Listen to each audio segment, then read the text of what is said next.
यहाँ पर आज इस परिसर में जो तमाम देश के विभिन्न प्रदेशों से जो तमाम साथी लोग आए हैं, उनका भी बहुत शुक्रिया कि इस मौके पर आज हम लोग 6 दिसंबर को बाबा साहब भीमराव अम्बेडकर जी का महापरिनिर्वाण दिवस है। इस मौके पर हम लोग आज बातचीत कर रहे हैं और आज जैसा कि अभी गुफरान भाई कह रहे थे कि आज 6 दिसंबर की वो तारीख है जो भारतीय इतिहास में जिसमें जो कलंक एक बाबरी मस्जिद का विध्वंस हुआ, उसको पूरी दुनिया में देखा और किस तरीके से सिर्फ बाबरी मस्जिद का विध्वंस नहीं हुआ बल्कि लोकतंत्र का, संविधान को चकनाचूर करने का जो कोशिश की गई। और आज जिसको हम देख सकते हैं कि उत्तर प्रदेश से लेकर पूरे देश में जो बुलडोजर पॉलिटिक्स और जिसका शुरुआत ही है ध्वंस की राजनीति है, ये हर चीज़ का ध्वंस करना चाहती है, संविधान का, लोकतंत्र का, मर्यादाओं का, नैतिकताओं का और जो भी तमाम आज़ादी के वो मूल्य हैं, जो हमारी साझी शहादत, साझी विरासत के जो मूल्य हैं, उनका वो ध्वंस करना चाहती है। लेकिन उसके बरक्स इसी देश में लगातार देखिए पिछले 9 साल में इस देश ने एक बड़े आंदोलनों को भी यहाँ पर भारत में दिखाया है। और जिस तरीके से ऐतिहासिक किसान आंदोलन जो 13 महीने का चला, उसके पहले हमारी माताएं बहनें CNRC के नाम पर जब इस मुल्क को विभाजन करने की कोशिश की गई तो संविधान को लेकर खड़ी हो गई। और बार बार हम बाबा साहब भीमराव अम्बेडकर और संविधान को लेकर हम बार बार खड़े होते हैं। आज के दिन हमको लगता है आज 2 तारीखें हैं। एक तरफ ध्वंस की राजनीति की गई हैदराबाद में जहां से गुफरान साहब आते हैं, और दूसरी तरफ एक जो निर्माण की जो बात की, जो भारत के नए निर्माण की बात कही, एक जिद था बाबा साहब का। बाबा साहब का मैं जहां तक देखता हूं कि एक जिद थी उनकी कि भारत कैसा होगा। और इसीलिए जो संविधान को जब वो उसके लिखा जा रहा था तो जितना उनका रोल है, जितनी उनकी निष्ठा है, जितना उन्होंने ईमानदारी से रचा, और आज जो हम लोग बैठे हैं, इस परिसर में बैठे हैं, इस मुल्क में हम लोग की जो भी आवाज है या दुनिया में जो भी बात हो रही है, तो वो आज सिर्फ और सिर्फ उसमें एक बड़ा नाम है बाबा साहब भीमराव अम्बेडकर का। और जिसको भुलाने की हर संभव, उनको बिसारने की हर संभव कोशिश की गई, लेकिन लगातार भारतीय राजनीति में उनकी प्रासंगिकता बढ़ती गई। जब भी देश में दमन, अत्याचार जब भी बढ़ा तो बाबा साहब को लोगों ने याद किया। आज देखिए कि जब किसान आंदोलन शुरू होता है तो किसान आंदोलन की तारीख क्या होती है? 26 नवंबर, संविधान दिवस। और मुझे लगता है कि कहीं न कहीं आज जब हम लोग बैठ करके परिसर में बात कर रहे हैं तो पिछले 9 सालों में जो हमने बाबा साहब को बात किया, हमने संविधान पे जिस तरह से हमने बात किया, शायद मुझे लगता है कि हमको अपने अंदर भी आलोचना करनी चाहिए कि हम इसके पहले नहीं बात करते थे। इस बात को मुझे लगता है कि जितना संविधान पर बाबा साहब को लेकर बात हुई, और हमारे साथी रोहित वेमुला की जब हैदराबाद में शहादत होती है, उसके बाद मुझे लगता है कि भारत में मनुवाद को लेकर जितनी महत्वपूर्ण बहस हुई कि एक तरफ हैदराबाद में एक यूनिवर्सिटी में एक लड़का रोहित वेमुला, जिसको कहा जाता है कि क्या कहते हैं लोग कि मेरे ये लोग आरक्षण का लाभ लेकर आ जाते हैं, इनको ये लोग लाभ लेते हैं, ये लोग इनके पास क्षमता नहीं है। और एक लड़का जब हैदराबाद में जाता है तो उसको वहां पर आत्महत्या करने पे मजबूर कर दिया जाता है। ये ब्राह्मणवादी मनुवादी जो स्ट्रक्चर है। और दूसरी तरफ एक लड़का JNU में नजीब, आज भी इसका पता नहीं है। यही आरोप लगता है ना मुसलमानों पे, ये तो टायर का पंचर बनाते हैं, ये तो फला करते हैं, ढका करते हैं। लेकिन एक लड़का नजीब जाता है JNU में, उसका पता नहीं चलता है। और मुझे लगता है कि उनकी 2 माओं ने, नजीब की मां ने और रोहित वेमुला की मां ने, जो पूरा डिस्कोर्स पूरी देश में खड़ा किया। और कहीं न कहीं मुझे लगता है कि जब आप आज बात कर रहे हैं, हम बात कर रहे हैं, तो 2 अप्रैल 2018 को जब सुप्रीम कोर्ट ने SC/ST एक्ट को कमजोर करने का प्रयास किया, हम दलित समाज, जो हमारे देश में दलित समाज है, जितना संविधान में निष्ठा है उनका, क्योंकि सबसे ज्यादा संविधान से उनको इस बात को मालूम है, उसको बात को मालूम था कि जो बाबा साहब ने जो संविधान दिया है ये संविधान के बलबूते हम हैं। और ये बात मुझे साफ साफ कहें कि अन्य जो समाज के लोग इस बात को नहीं स्वीकार कर पाते हैं या नहीं स्वीकारते हैं और बाबा साहब को एक जात विशेष से जोड़ देते हैं। लेकिन 2 अप्रैल 2018 की तारीख थी कि जब SC/ST एक्ट को कमजोर करने का प्रयास किया गया तो हमारे 13 नौजवान शहीद हुए और लगातार पुलिस की गोलियों से मारे गए। और पूरे देश में आप याद करिए कि 2 अप्रैल 2018 के पहले कोई इस देश में नहीं सोच सकता था। कोई कहते थे लोग कि मोदी का राज है, मोदी ये कर देगा, मोदी वो कर देगा।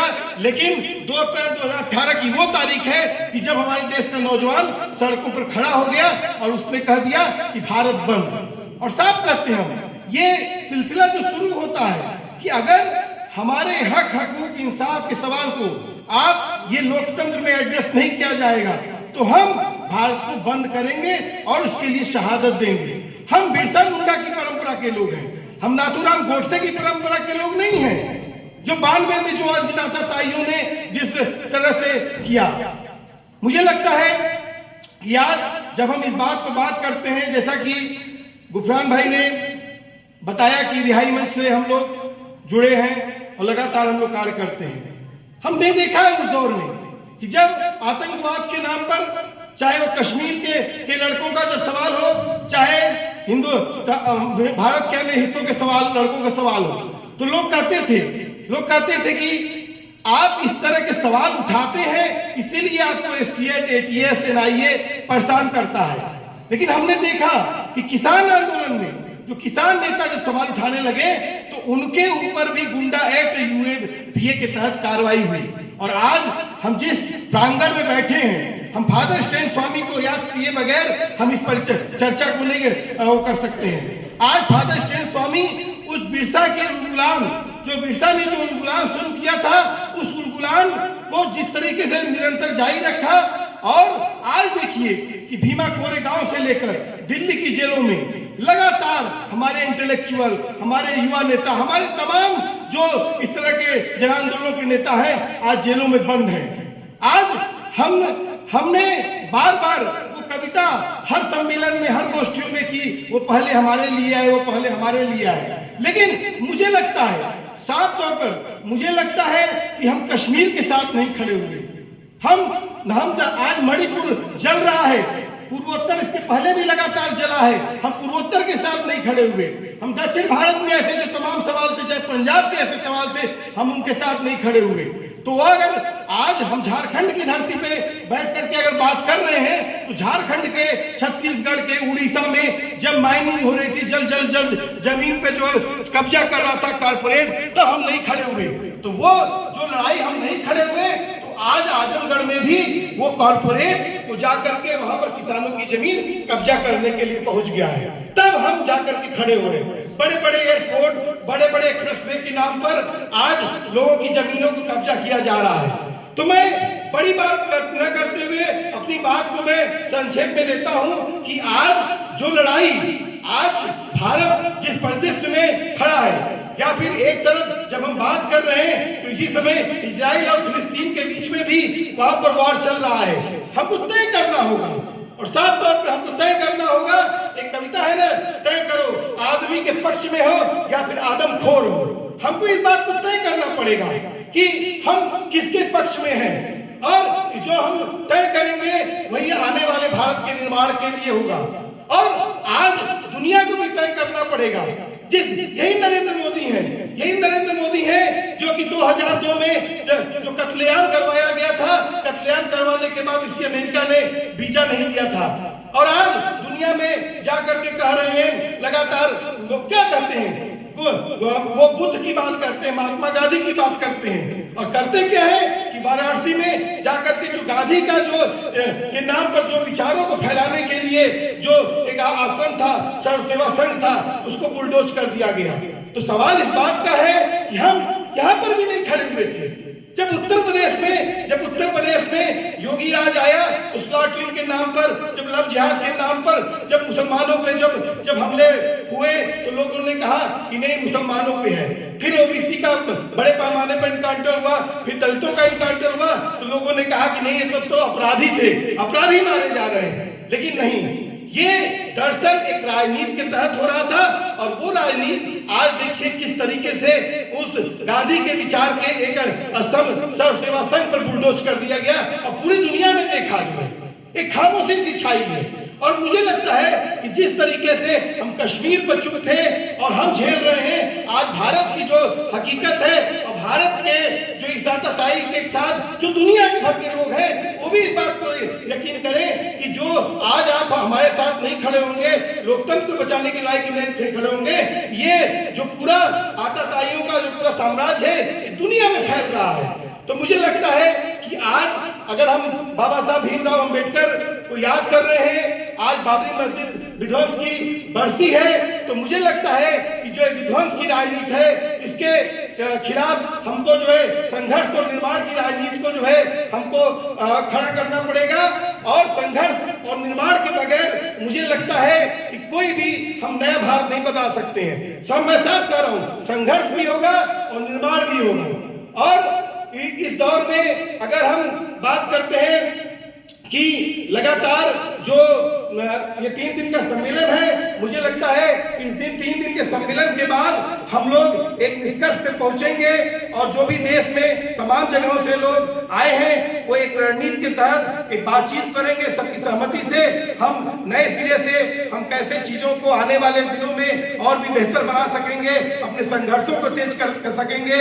और इस तरीके से इस देश में हमने इस देश को आंदोलनों के बल पे पाया है और आंदोलनों के बल पे बचाएंगे। मैं साफ कहना चाहूंगा कि जो लोग सोचते हैं, किन राजनीतिक दलों से सोचते हैं कि ये राजनीतिक दल फला भैया फला बहनी ये बचा पाएंगे, मुझे लगता है कि ये भरोसा हमको छोड़ देना चाहिए। इस देश को फांसीवाद ने टेक ओवर कर चुका है और दुनिया में जहां पर भी फांसीवाद ने टेक ओवर किया है वो किसी राजनीतिक दल ने नहीं बचा पाया है, उसको आम जनता के जन आंदोलन ने बचाया है। भारत को आज हमने पाया है तो जन आंदोलनों के पल पे पाएंगे और भारत को हम बचाएंगे भी तो जन आंदोलनों के बल में बचाएंगे और नया भारत बनाएंगे। इसी के साथ मैं अपनी बात समाप्त करता हूँ। इंकलाब जिंदाबाद।